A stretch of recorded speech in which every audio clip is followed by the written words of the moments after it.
Hi అండి, అందరికీ నమస్కారం. నేను మీ కుమారి. ఈరోజు సండే మార్నింగ్ వ్లాగ్తో మీ ముందుకైతే వచ్చేసాను. సండే కదా, పనులు కొంచెం లేటుగా చేస్తాను. కాకపోతే మామూలు రోజుల కంటే సండేనే పని ఎక్కువగా ఉంటుంది. ఈరోజు నేను లేచేసరికి బయట ఎండ కూడా ఎక్కువగా వచ్చింది. ఎంత ఆలస్యమైనా సరే బయట మొత్తం శుభ్రంగా కడిగి తుడిచి ముగ్గు అయితే వేస్తాను.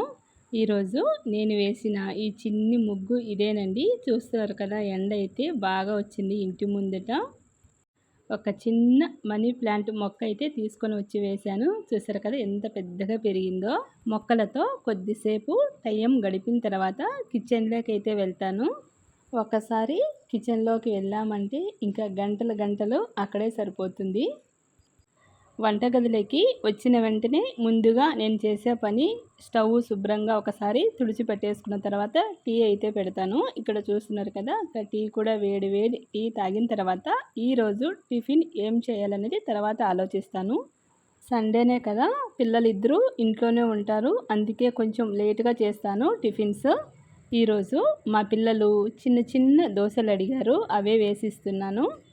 స్కూల్ టైంలో ఇలాంటి చిన్న దోశలు ఎక్కువగా తీసుకెళ్ళేవాళ్ళు. ఈ చిన్న చిన్న దోశలు తినడానికి కూడా చాలా బాగుంటాయి. ఎలాగో ఇంట్లో దోసపిండి ఉన్నింది కదా, ఇంకా అవే చేసి ఇచ్చాను. ఈ చిన్న దోశలు చూడడానికి చిన్న చిన్న ఇడ్లీలాగా కనిపిస్తాయి, కాకపోతే వేడివేడిగా తింటే బాగుంటాయి. అలాగే చట్నీ చేశాను. ఈ దోశలోకి వేరుశనగ విత్తనాల చట్నీ అయితే కాంబినేషన్ బాగుంటుంది. ఇంకా తినేసాము అందరం. టిఫిన్ అయితే ఈరోజు మన ఇంట్లో టిఫిన్ ఇదే. మా వారు కొన్ని పచ్చి మామిడికాయలు అయితే తీసుకొని వచ్చారు. ఇవి చాలా ఫ్రెష్గా ఉన్నాయి కదా. లాస్ట్ టైం నేను ఇలాంటి పచ్చి మామిడికాయలతో ఊరగాయ చేశాను, చాలా బాగుండింది. అది కూడా అయిపోయింది. అందుకే మళ్ళీ ఈరోజు కూడా ఇవి చిన్న చిన్నగా కట్ చేసి ఊరగాయ పెట్టాలనుకుంటున్నాను. 3 మామిడికాయలు అయితే ఉన్నాయి. మరి ఎక్కువ కాకుండా ఇన్స్టెంట్గా చేసుకొని తింటే చాలా బాగుంటుంది మామిడికాయ ఊరగాయ. నాకు మామూలుగా ఫ్రిడ్జ్లో వాటర్ పెట్టడం అస్సలు ఇష్టం ఉండదు. మా పిల్లలు కానీ మేము కానీ ఫ్రిడ్జ్లో వాటర్ తాగడం అసలు అలవాటు చేసుకోలేదు. కాకపోతే ఈ మధ్యన ఎండలు ఎక్కువగా ఉండడం వలన ఫిల్టర్లో వాటర్ డైరెక్ట్గా తాగుతూ ఉంటే చాలా వేడిగా ఉంది. అందుకోసమే ఫ్రిడ్జ్లో వాటర్ పెట్టాల్సి వస్తుంది.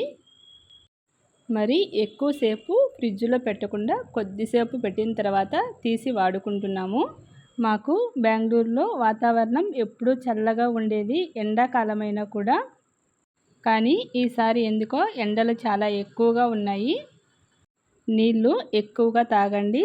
అలాగే ఇలాంటి రాగి జావలు కూడా చేసుకొని తాగండి.